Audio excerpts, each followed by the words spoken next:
Good morning class. अभी तक हमने राजनीति विज्ञान के अंतर्गत अध्याय 1 भारत के संविधान की विशेषता, इसके अंतर्गत हमने विशेषताओं के बारे में पढ़ा था, जिसके अंतर्गत 20 विशेषताएं बताई गई। उसको हमने एक एक करके पढ़ा। उसके बाद हमने प्रस्तावना के बारे में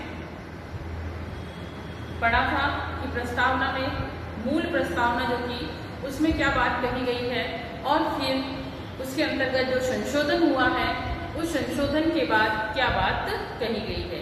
संशोधन जो हुआ था उसके अंतर्गत 3 शब्द जोड़े गए थे: समाजवाद, पंथनिरपेक्ष और अखंडता।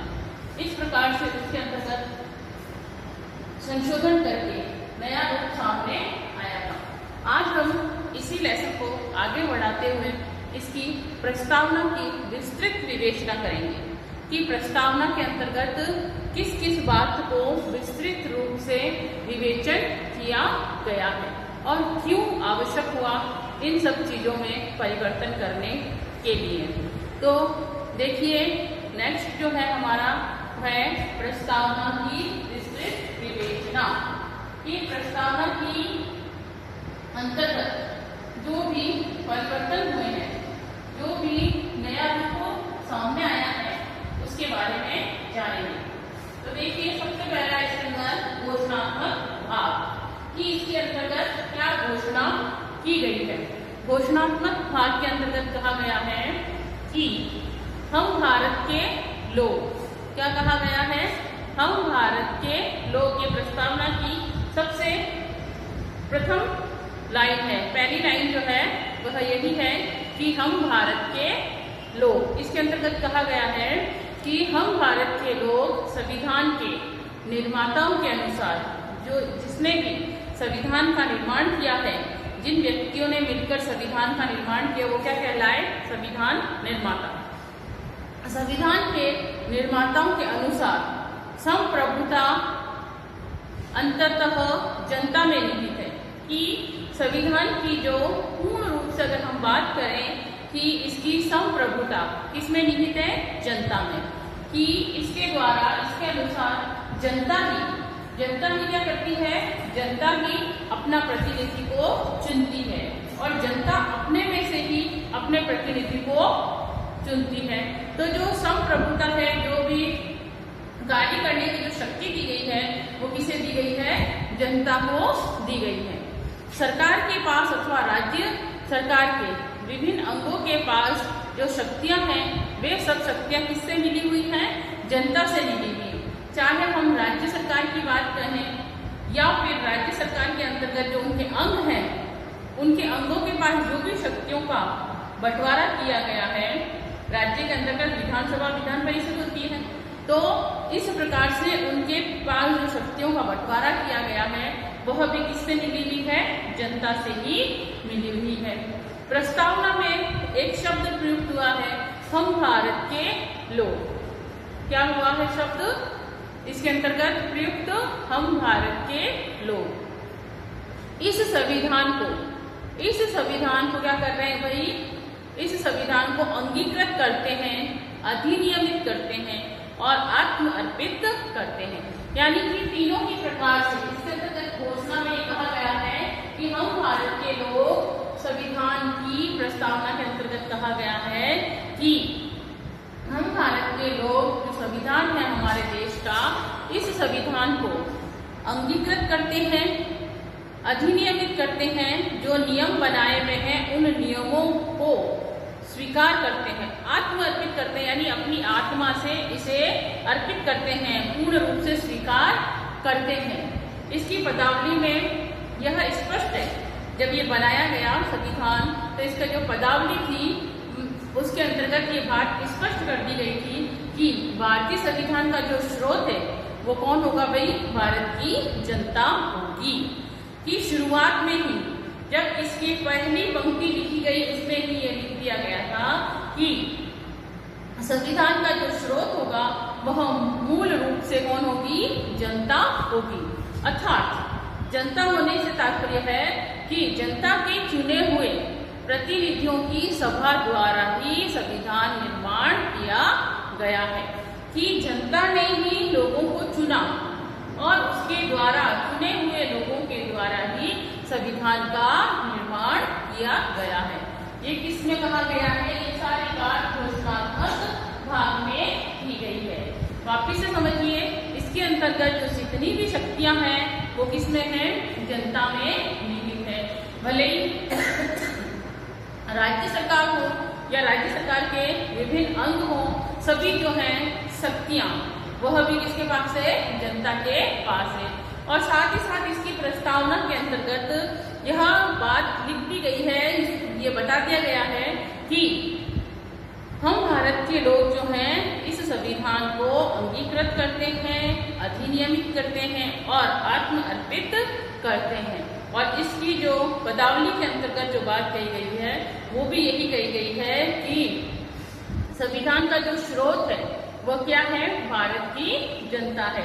भारत की जनता से अर्थात भारत के चुने हुए प्रतिनिधियों के द्वारा ही भारत का जो संविधान है वह निर्माण किया गया है। संविधान का निर्माण किसके द्वारा किया गया है? संविधान का निर्माण भारत की जनता के द्वारा चुने हुए प्रतिनिधियों द्वारा किया गया है। तो ये तो था घोषणात्मक भाग। दूसरा इसके अंतर्गत है उद्देश्य भाग। कौन सा भाग? उद्देश्य भाग। कि उद्देश्य भाग के अंतर्गत वह क्या कह रहा है? उद्देश्य भाग के अंतर्गत 5 शब्दों का वर्णन किया गया है अलग अलग प्रकार से।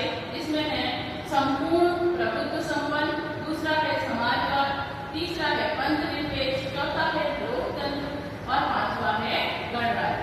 अब हम एक उद्देश्य भाग के एक पॉइंट को लेके पढ़ेंगे और उसे समझेंगे।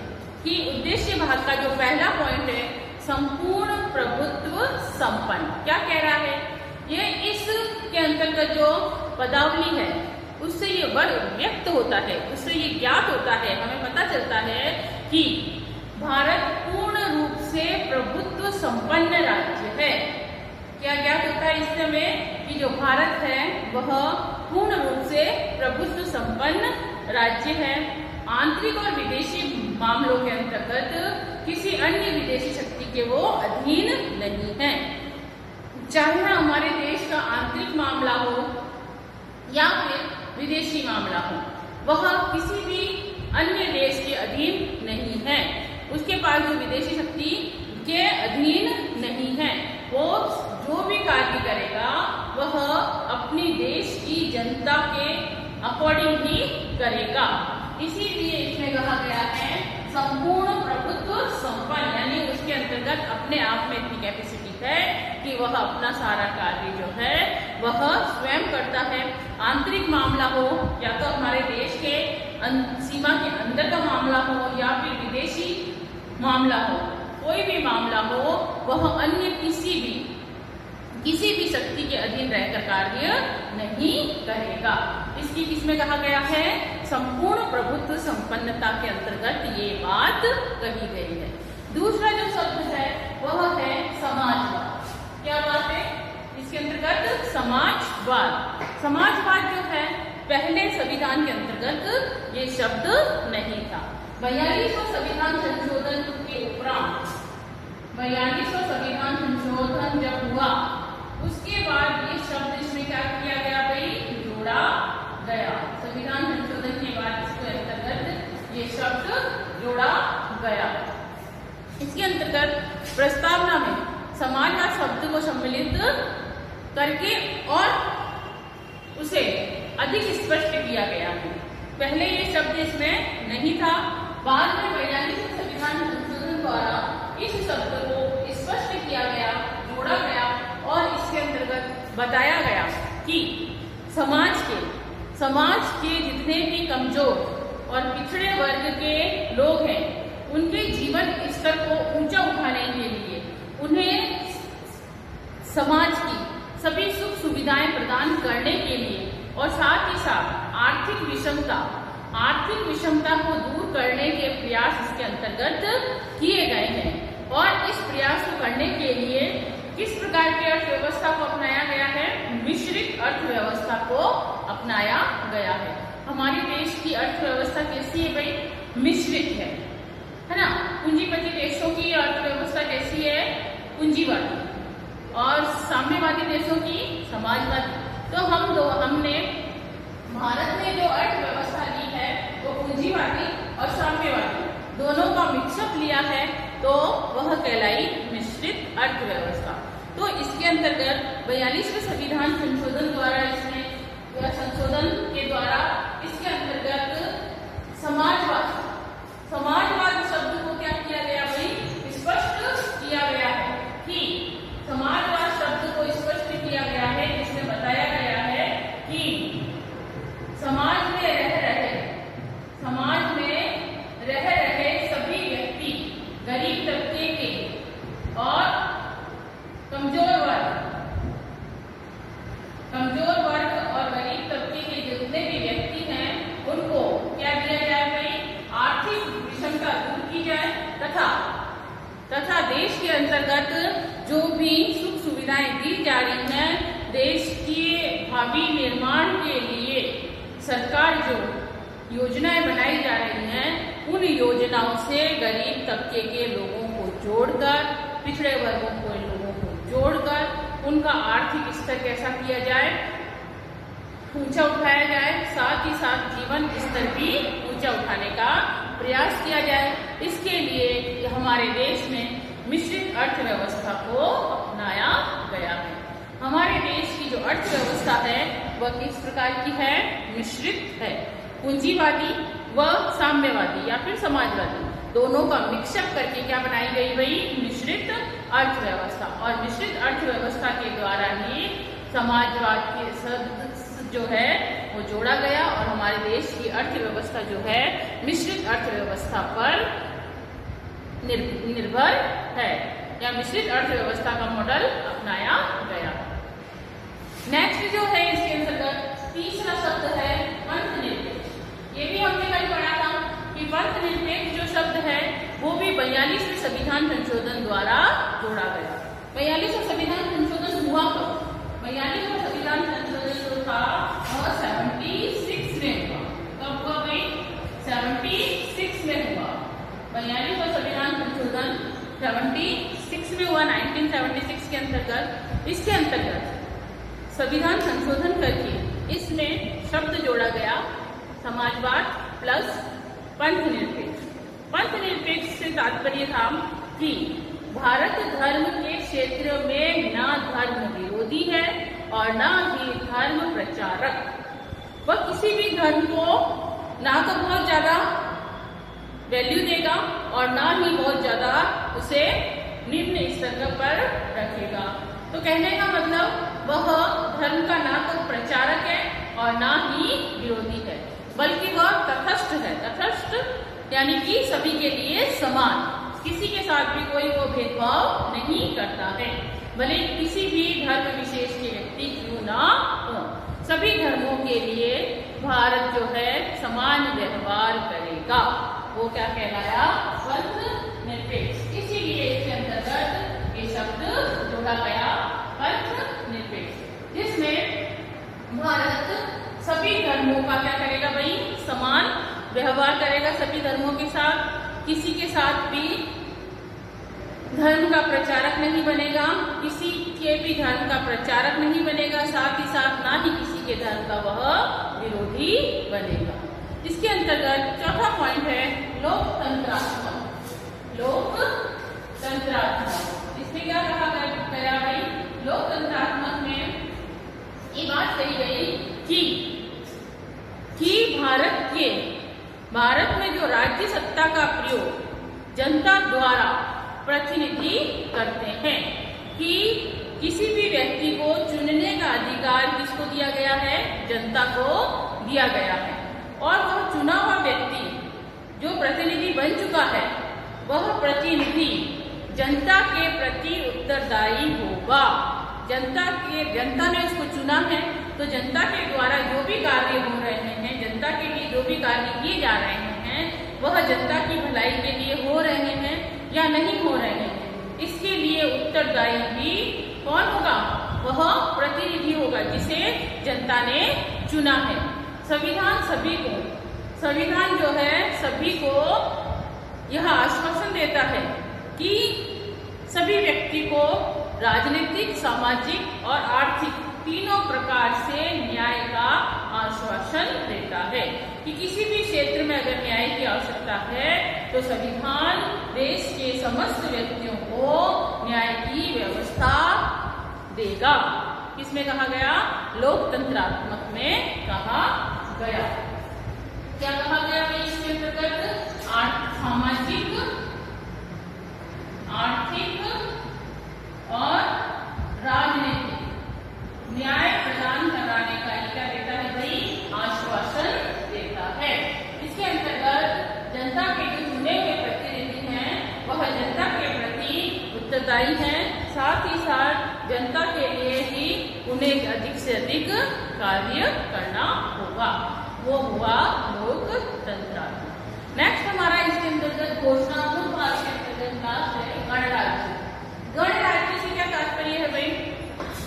गणराज्य से तात्पर्य है कि भारत में राज्य अध्यक्ष, राज्य के जो अध्यक्ष हैं या फिर सर्वोच्च व्यक्ति वंशानुगत न होकर निर्वाचित प्रतिनिधि होता है। पहले कि अगर हम प्राचीन समय की बात करें तो पहले क्या होता था भाई? पहले राजा होता था और राजा का पुत्र ही पुनः राजा होता था, फिर उसका पुत्र राजा बनता था, चाहे वह योग्य हो या नहीं हो। तो ये परंपरा कैसी थी? यह परंपरा वंशानुगत थी, वंशानुगत परंपरा थी। लेकिन गणराज्य, भारत संविधान के अंतर्गत भारत का एक ऐसा राज्य बनाया गया गणराज्य। गणराज्य जब घोषित कर दिया गया तो गणराज्य के अंतर्गत, इसके अंतर्गत जो भारत का राज्य अध्यक्ष जो बनेगा, राज्यों का जो अलग अलग राज्यों के अध्यक्ष होंगे या फिर सर्वोच्च व्यक्ति जो है वह कैसा होगा? वह वंशानुगत न होकर निर्वाचित प्रतिनिधि होगा। निर्वाचित यानी चुना हुआ प्रतिनिधि होगा। भारत के राष्ट्रपति का निर्वाचन अप्रत्यक्ष रूप से जनता द्वारा होता है। भारत का जो राष्ट्रीय अध्यक्ष है, भारत का सर्वोच्च नागरिक या फिर भारत का प्रथम नागरिक है, वो कौन है? भारत का प्रथम नागरिक राष्ट्रपति है। राष्ट्रपति का क्या होता है भाई? निर्वाचन होता है। उसे भी अप्रत्यक्ष विधि के द्वारा क्या किया जाता है? चुना जाता है। इसके बारे में हम नेक्स्ट लेसन के अंतर्गत जब हम राष्ट्रपति के बारे में पढ़ेंगे उसके अंतर्गत आपको पूर्ण रूप से पढ़ाया जाएगा कि राष्ट्रपति का निर्वाचन कैसे होता है। जनता उसके अंतर्गत प्रत्यक्ष रूप से भाग नहीं लेती है, अप्रत्यक्ष रूप से इसके अंतर्गत क्या किया जाता है भाई? राष्ट्रपति का निर्वाचन किया जाता है। हमेशा एक चीज ध्यान रखना, भारत का जो राष्ट्रपति होता है वह कैसा होता है?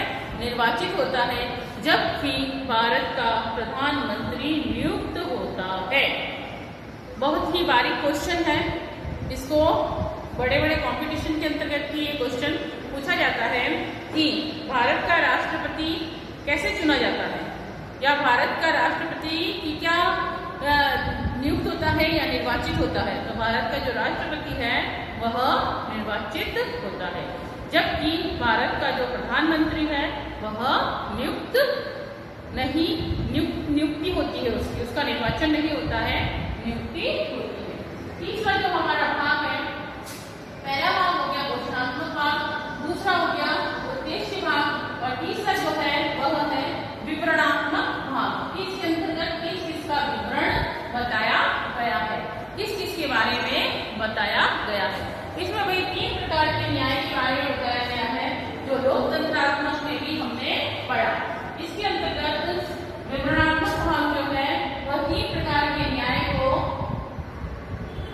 बताता है। इसके अंतर्गत सामाजिक न्याय, आर्थिक न्याय और राजनीतिक न्याय की बात कही गई है। तो देखिए, सामाजिक न्याय से तात्पर्य है कि देश के सभी नागरिकों को क्या मिले? समानता, बिना किसी भेदभाव के समान रूप से समानता प्राप्त है सभी को, और उसी के अकॉर्डिंग देश के किसी भी व्यक्ति से, देश के किसी भी नागरिक से हम जाति, धर्म, वर्ग, लिंग, नस्ल या अन्य किसी आधार पर नागरिकों के साथ हम भेदभाव नहीं करेंगे। सभी को सामाजिक न्याय समान रूप से प्राप्त हो। क्या हो गई? समान रूप से समानता की गई है। समानता को आधार बनाकर, समानता के आधार पर भेदभाव नहीं करना है। भेदभाव नहीं करना। अब भले वो व्यक्ति किसी भी धर्म का हो, किसी भी जाति का हो, किसी भी वर्ग का हो, कैसी भी नस्ल का हो या अन्य कोई भी आधार ऐसा नहीं होना चाहिए जिससे उसके साथ सामाजिक अन्याय हो। सभी के साथ सामाजिक न्याय की बात करता है। दूसरा जो पॉइंट है वह है आर्थिक न्याय। आर्थिक न्याय क्या कहता है भाई? आर्थिक न्याय का जो वर्णन है अनुच्छेद 39 में, जिसका वर्णन किसमें है? अनुच्छेद 39 में। आर्थिक न्याय का वर्णन जो है वह 39 अनुच्छेद में है।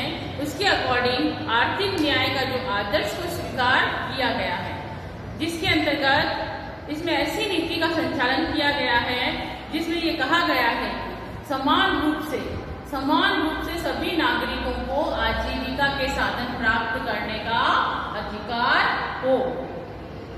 जितने भी देश के नागरिक हैं सभी व्यक्तियों को अपना जीवन यापन करने के लिए आजीविका प्राप्त करने के जो भी साधन प्राप्त होने चाहिए वह उन्हें पूर्ण रूप से प्राप्त हो। समुदाय की भौतिक संपत्ति का स्वामित्व, जो भी समुदाय है उसकी जो भौतिक संपत्ति है उसका स्वामित्व और वितरण इस प्रकार हो जिसमें अधिक से अधिक सामूहिक हित संभव हो, कि सभी व्यक्तियों को समूह के अंतर्गत हित, उसकी ज्यादा से ज्यादा लाभकारी योजनाओं में उसको हिस्सा मिल सके, चाहे वो पुरुष हो या फिर स्त्री हो। सभी को समान कार्य करने पर समान वेतन मिले।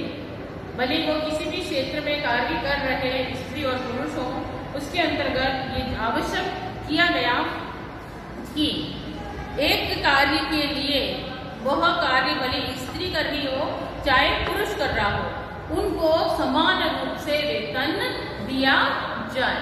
साथ ही साथ इसके अंतर्गत उत्पादन और वितरण के साधनों का अहितकारी केंद्रीकरण ना हो। जो भी उत्पादन और वितरण के साधन है उसमें इस प्रकार का केंद्रीकरण ना हो जिससे कि लोगों को नुकसान पहुंचे। तो इसके अंतर्गत आर्थिक न्याय की बात कही गई है। तीसरा हमारा पॉइंट है राजनीतिक न्याय।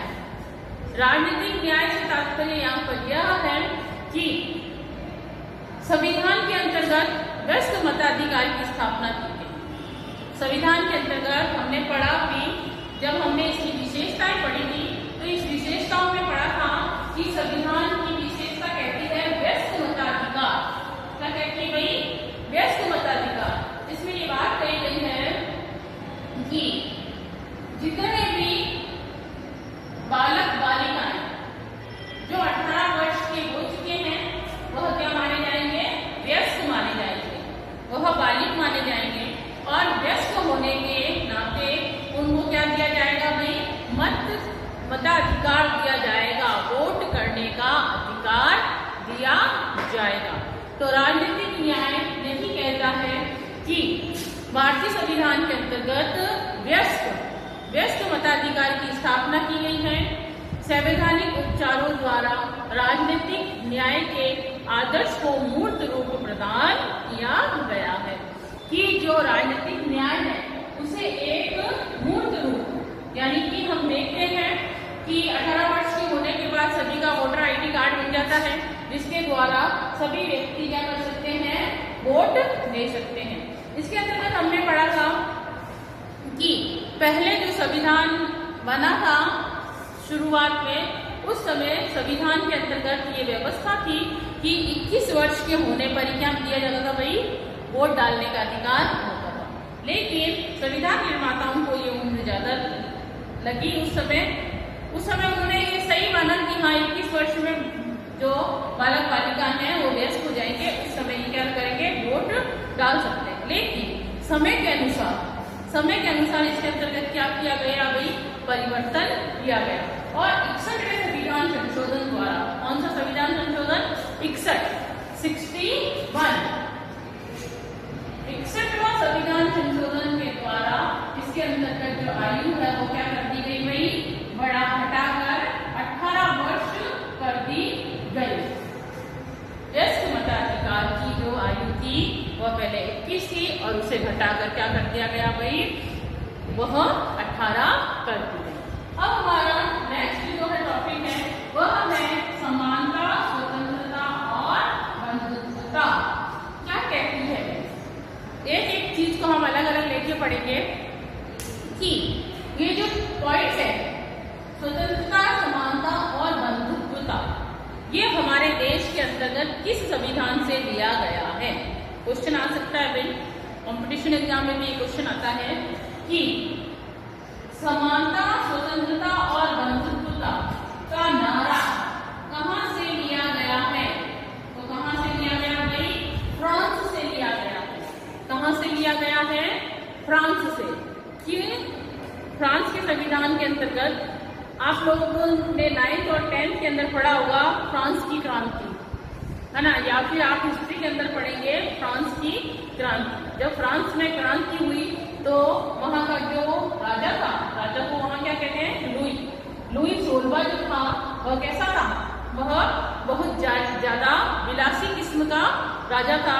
वह अपनी सुख सुविधाओं का ही क्या रखता था, सुख सुविधाओं का ही ध्यान रखता था ज्यादा से ज्यादा, और उसी के अंतर्गत हमेशा व्यस्त रहता था और जनता की भलाई के बारे में कुछ नहीं करता था, और साथ ही साथ बहुत निरंकुश था, उसके ऊपर किसी का अंकुश भी नहीं था। तो इसके अंतर्गत फ्रांस की जनता ने वहां पर क्या करी भाई, एक क्रांति करी, जिसे फ्रांस की क्रांति के नाम से जाना जाता है। और अंत में जब वह क्रांति सक्सेस हो गई, सफल हो गई, तो इसके अंतर्गत ये नारा दिया गया कि फ्रांस जो है वह स्वतंत्रता और समानता व बंधुत्वता का नारा दिया गया। सभी व्यक्ति समान हैं, स्वतंत्र हैं और आपस में भाई भाई हैं। तो इसके अंतर्गत ये जो हमारे देश के संविधान के अंतर्गत जो शब्द लिया गया है, स्वतंत्रता, समानता और बंधुत्वता, ये कहाँ से लिया गया है, फ्रांस से लिया गया है, फ्रांस के संविधान से लिया गया है। अब देखिए भाई, पहला पॉइंट हम इसका लेते हैं स्वतंत्रता। स्वतंत्रता से क्या तात्पर्य है, भारतीय संविधान के अंतर्गत नागरिकों को विचार अभिव्यक्त करने के, अपने विचार प्रस्तुत करने के, विश्वास, धर्म और उपासना की क्या दी गई है भाई, स्वतंत्रता दी गई है कि वह कोई भी व्यक्ति अपने विचार प्रस्तुत कर सकता है, विश्वास कर सकता है किसी पे भी, किसी भी धर्म की उपासना कर सकता है। तो इन सभी के लिए क्या दी गई भाई, स्वतंत्रता दी गई है। किसके अंतर्गत, स्वतंत्रता के अंतर्गत। इसका जो दूसरा पॉइंट है वह कह रहा है समानता। समानता से तात्पर्य क्या है कि सभी नागरिकों को प्रतिष्ठा के अवसर की समानता प्रदान की जाए, कि सभी व्यक्तियों को अपने आप को सिद्ध करने के अवसर दिए जाएं कि वह किसी कार्य को करने में कितना सक्षम है। तो समान रूप से अवसर देना क्या कहलाया भाई, समानता कहलाया। तीसरा जो पॉइंट है इसके अंतर्गत वो है बंधुत्व। बंधुत्व क्या कहता है, बंधुत्वता से तात्पर्य है कि प्रस्तावना के अंतर्गत ये बात कही गई है कि व्यक्ति की जो गरिमा है और राष्ट्र की एकता और अखंडता को सुनिश्चित करने वाली जो बंधुत्वता की भावना को बढ़ाने के लिए संकल्प किया गया कि हम देश की, राष्ट्र की, देश या फिर राष्ट्र की एकता को बढ़ाने के लिए कि हम सब एक हैं, हमारे अंदर कोई भेदभाव नहीं है, हम किसी भी कार्य को करने के लिए सब भाईचारे की भावना से आगे बढ़ेंगे और देश की एकता और अखंडता को सुनिश्चित करेंगे। इसके लिए हम सब क्या हैं? बंधुत्वता की भावना, भाईचारे की भावना से आगे बढ़ेंगे।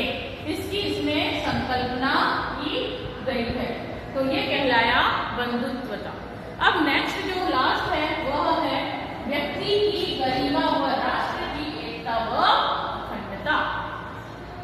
कि व्यक्ति की गरिमा किसमें है और राष्ट्र की एकता क्या कहता है? ये संविधान की मूल प्रस्तावना में ये शब्द पहले से ही क्या था भाई? जुड़ा हुआ। क्या? व्यक्ति की गरिमा व राष्ट्र की एकता। जबकि अखंडता शब्द जो है वह भारत की मूल प्रस्तावना में नहीं जुड़ा हुआ था। इसे तो बाद में 42वें संविधान संशोधन द्वारा इसको जोड़ा गया है। तो देखिए, व्यक्ति की गरिमा और राष्ट्र की एकता के अंतर्गत भारत के जो संविधान निर्माता थे, संविधान निर्माताओं ने इसके अंतर्गत विद्यमान एकता से परिचित थे वो कि भारत जो है विविधताओं वाला देश है। भारत में कोई एक धर्म के लोग नहीं रहते हैं। भारत में बहुत धर्म जाति विशेष के लोग रहते हैं। इसीलिए वो ये चाहते थे, भारत के जो संविधान निर्माता हैं वह यह चाहते थे कि हमारे देश की जो नागरिकता है वह कैसी हो? क्षेत्रीयता, प्रांतवाद, भाषावाद और संप्रदायवाद को महत्व न देकर, इन सभी चीजों को महत्व न देकर देश की एकता के भाव को अपनाए। कि इसके अंतर्गत ना तो हम क्षेत्रीयता को अपनाएंगे, ना प्रांतवाद को अपनाएंगे, ना भाषा के आधार पर भाषावाद को अपनाएंगे और ना ही संप्रदायवाद को अपनाएंगे। हम इन सभी चीजों को महत्व नहीं देंगे। इन सभी को महत्व ना देते हुए किसको महत्व देंगे? देश की एकता को, एकता के भाव को अपनाएंगे। देश में हम सब एक ही हैं। इस भाव को अपनाते हुए हम इसके अंतर्गत किन शब्दों को जोड़ेंगे? बंधुत्वता को आदर्श बनाकर, बंधुत्वता को आदर्श बनाएंगे। इसीलिए हमारे जो संविधान में बंधुत्वता का आदर्श जो है उसका आधार किस पे टिका हुआ है? दो बातों पर टिका हुआ है। एक तो है देश की एकता और दूसरा है व्यक्ति की गरिमा। ये आधार जो है वो किस पे टिका हुआ है? देश की बंधुत्वता का आधार जो है इन दो बातों पर टिका हुआ है। पहली तो है देश की एकता और दूसरी है व्यक्ति की गरिमा। इन दो चीजों को आधार बनाकर हम देश की एकता को और व्यक्ति की गरिमा को ऊंचा उठाने के लिए कार्य करेंगे। अब नेक्स्ट जो शब्द है वह है अखंडता। अखंडता क्या कहती है भाई? यह शब्द 42वें संविधान संशोधन द्वारा इसमें जोड़ा गया और इसके अंतर्गत जब अखंडता जैसे शब्द को जोड़ा तो अखंडता से तात्पर्य ये था कि मूल भारत की एकता और अखंडता सुनिश्चित करना, कि भारत की जो एकता है और अखंडता यानी जिसके टुकड़े ना किए जाएं। अखंडता से तात्पर्य यहाँ है अखंड। भारत हमारा जो है अखंड है, यानी पूरा मिला जुला एक देश है। इसके कभी टुकड़े नहीं किए जा सकते। तो इसकी अखंडता को बनाए रखने के लिए इसकी मूल उद्देश्य के अंतर्गत क्या किया गया भाई? यह शब्द जोड़ा गया। तो इन सभी के आधार पर यह कहा जा सकता है कि प्रस्तावना या फिर उद्देशिका, प्रस्तावना या फिर उद्देशिका में संविधान के मूलभूत आदर्शों को दर्शाया गया है कि जो जो हमारे देश के हित के लिए आवश्यक था उन सभी चीजों को अपनाया गया है। तो ये हमारा चैप्टर था भारत के संविधान की विशेषता, जिसके अंतर्गत हमने पहले पढ़ा कि भारत का संविधान है क्या, क्यों आवश्यकता हुई संविधान बनाने की, है ना। फिर हमने इसके बारे में अलग अलग 20 विशेषताएं पढ़ी। फिर इसके अंतर्गत मूल प्रस्तावना क्या थी और प्रस्तावना के बाद इसमें क्या क्या चेंजेस किए गए, है ना, संशोधन किए जो बाद में हमने अभी स्पष्ट रूप से इसकी विवेचना करके देखा कि इसके अंतर्गत कहाँ कहाँ पर क्या क्या नए शब्द जोड़े गए। तो मैं आप लोगों से आशा करती हूँ कि आप लोगों को ये लेसन अच्छी तरह से समझ में आ गया होगा। अगर हम इस लेसन के क्वेश्चन आंसर की बात करें तो इसके क्वेश्चन आंसर देखिए कि इसकी क्वेश्चन आंसर क्या कह रहे हैं। तो इसके क्वेश्चन आंसर जो है, पहला जो क्वेश्चन है वह कह रहा है कि भारतीय संविधान में को संविधान सभा द्वारा कब अंगीकृत किया गया, कि भारतीय संविधान को कब अपनाया गया। तो 26 नवंबर 1949 को इसके संविधान को अपनाया गया। आंसर क्या हो जाएगा भाई, 26 नवंबर 1949। दूसरा क्वेश्चन है, भारत के जो संविधान में कुल कितने अनुच्छेदों का वर्णन है। तो भारत के जो संविधान है उसके अंतर्गत टोटल 395 अनुच्छेदों का वर्णन है। तीसरा है, नीति निर्देशक तत्व किस देश के संविधान से लिए गए हैं। तो हमारे देश के संविधान के अंतर्गत जो नीति निर्देशक तत्व हैं वह आयरलैंड से लिए गए हैं। फिर नेक्स्ट क्वेश्चन है, फोर्थ, राज्यों में संवैधानिक संकट होने पर राष्ट्रपति शासन संविधान के किस अनुच्छेद के तहत लगाया जाता है। अगर राज्यों में किसकी बात कर रहा है भाई, वह राज्यों की बात कर रहा है कि अगर राज्यों में संवैधानिक संकट हो गया है और राष्ट्रपति शासन लगाना है तो वह कौन से अनुच्छेद के द्वारा लगाया जाएगा। तो वो लगाया जाएगा 356 के द्वारा। किसके द्वारा लगाया जाएगा, 356। और संपूर्ण राष्ट्र में लगाना हो तो 352। लेकिन हमारा यहाँ प्रश्न जो पूछ रहा है वो राज्य में पूछ रहा है, तो इसका आंसर हो जाएगा 356। नेक्स्ट है कि 42वें संविधान संशोधन द्वारा प्रस्तावना में क्या जोड़ा गया। अभी हमने पढ़ा समाजवाद, है ना, समाजवाद शब्द जोड़ा, पंथ निरपेक्षता जोड़ा और साथ ही साथ अखंडता। 3 शब्द जोड़े गए इसके अंतर्गत। पहला है समाजवाद, दूसरा पंथ निरपेक्ष, तीसरा है अखंडता। ये 3 शब्द इसके अंतर्गत जोड़े गए। नेक्स्ट क्वेश्चन है, भारत की संविधान की प्रस्तावना में प्रयुक्त एक शब्द है हम भारत के लोग से क्या तात्पर्य है। इससे तात्पर्य है कि संविधान को स्वीकार करने वाले हम कौन हैं, भारत के नागरिक हैं। हम भारत के नागरिक जो हैं भारतीय संविधान को क्या करते हैं भाई, स्वीकार करते हैं। प्रस्तावना न्याय का स्वरूप कैसा है। जो प्रस्तावना न्याय है वो कैसी है भाई, वह देखिए कैसी है, सामाजिक भी है, आर्थिक भी है और राजनीतिक भी है। प्रस्तावना के अंतर्गत जो न्याय का स्वरूप है वह कैसा दिया गया है, सामाजिक, आर्थिक और राजनीतिक, तीनों ही तरह का दिया गया है। नेक्स्ट हमारे शॉर्ट क्वेश्चन की अगर हम बात करें तो देखिए, भारतीय संविधान के निर्माण में कितना समय लगा। अगर हम भारतीय संविधान का निर्माण करें तो कितना समय लगा, 2 वर्ष 11 माह 18 दिन, इतना समय संविधान के निर्माण में लगा। नेक्स्ट क्वेश्चन है, भारतीय संविधान की में कितनी अनुसूचियां हैं। पहले भी बता चुकी हूँ, भारतीय संविधान के अंतर्गत कितनी अनुसूची है, 12 अनुसूची। कितनी अनुसूची है, 12। तीसरा क्वेश्चन है, भारत के संविधान की प्रस्तावना से क्या आशय है। तो इसके अंतर्गत हमने प्रस्तावना पढ़ी थी कि इसके अंतर्गत कहा गया है प्रस्तावना कि हम भारत के लोग जो हैं संविधान को क्या करते हैं भाई, हम संविधान को अंगीकृत करते हैं, अधिनियमित करते हैं और आत्मर्पित करते हैं।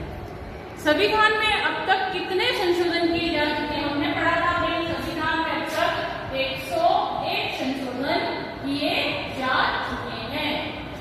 नेक्स्ट है, संविधान प्रस्तावना की प्रेरणा और प्राण है। क्यों, क्योंकि इसमें संविधान विस्तृत रूप से वर्णित है।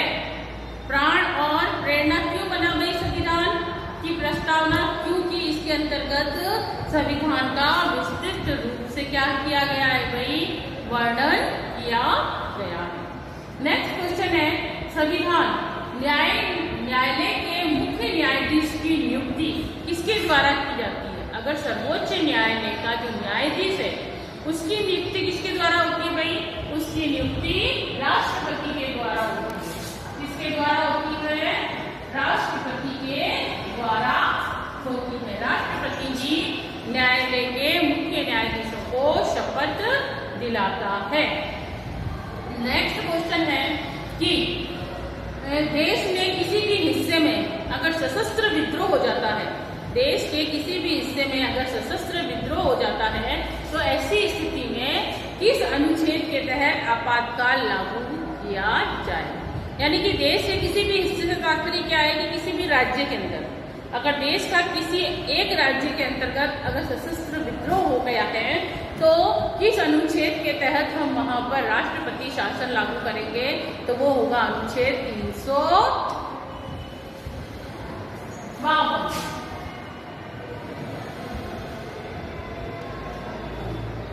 कौन सा होगा भाई? वो क्या कह रहा है? देश के किसी भी हिस्से में अगर हो जाता है, देश के किसी भी हिस्से में हो जाता है तो हम क्या करेंगे भाई? 352 अनुच्छेद के द्वारा इसमें क्या लगाएंगे? राष्ट्रपति शासन लगाएंगे। फिर है प्रस्तावना में समाजवाद शब्द किस संवैधानिक संशोधन द्वारा जोड़ा गया? कि प्रस्तावना में जो ये शब्द है समाजवाद, समाजवाद शब्द किस संविधान संशोधन द्वारा जोड़ा गया? 42वें संविधान संशोधन द्वारा 1976 को जोड़ा गया। ठीक है, बाकी के जो क्वेश्चंस हैं लघुत्तरात्मक वह आप स्वयं कर सकते हैं। विशेषताएं बतानी है, व्यस्त मताधिकार का तात्पर्य बताना है, पंथ निरपेक्ष राज्य से क्या मतलब है, प्रस्तावना के बारे में लिखिए, आपातकालीन उत्पन्न, यानी कि जो भी क्वेश्चन है ये सारे के सारे जो हैं 20 अगर हम विशेषताएं देखें तो इन 20 विशेषताओं से ही इसके अंतर्गत आंसर आते हैं। तो मैं आशा करती हूँ कि आप लोगों को ये लेसन अच्छे से समझ में आया होगा और आप इसके जो क्वेश्चन आंसर हैं नोटबुक के अंतर्गत नोट डाउन करेंगे और समय पर अपना काम पूर्ण करते रहें। एकदम आपके ऊपर काम ना पड़े, इसीलिए हम थोड़ा थोड़ा आपको पढ़ा रहे हैं। आशा करती हूँ कि आप भी समय पे क्लास देख रहे होंगे और साथ ही साथ क्वेश्चन आंसर भी कर रहे हैं। जैसे ही विद्यालय खुलेंगे आप लोग को विद्यालय आएंगे, उसके बाद जो भी आपका कॉपी वर्क है वह टाइमली चेक होगा कि आपने समय पर वो काम किया है या नहीं किया है। इसीलिए आप लोग टाइम पर अपना काम कर लीजिए। बहुत बहुत धन्यवाद क्लास, थैंक यू।